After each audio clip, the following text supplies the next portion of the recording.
Worried about the Pshed module DLL causing further system corruption? I'm Sophie Chen, a Windows support engineer.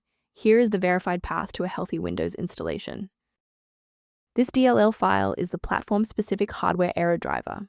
It is a vital part of the Windows Hardware Error Architecture, WHEA, acting as an interface between the OS and the hardware to report and handle system-level errors. Let's transition to the solution, starting with the official Microsoft redistributable. This error suggests a failure in the underlying Windows architecture. Open Command Prompt with administrator privileges and execute sfc scan now to restore core system components, including the Pshed module DLL. When the primary installation path fails, a more surgical approach to checking your system's environmental variables is required. A standard reboot clears out temporary memory conflicts and gives the Windows loader another chance to properly register the Pshed module component during startup. Before you restart, bookmark this video or hit the like button. It makes it much easier to find this tutorial in your history so you can pick up exactly where we left off.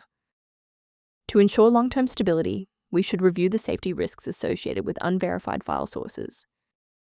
Avoid the trap of unofficial file repositories for the Pshed module DLL, as these platforms are frequently utilized to distribute persistent browser hijackers and unwanted adware.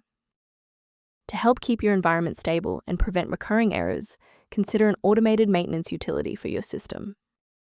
The repair utility linked in the description provides structured information on managing the Pshed module and system health. I'm Sophie Chen. If this guide resolved the DLL error preventing Windows OS Core from launching, please subscribe for more verified engineering fixes.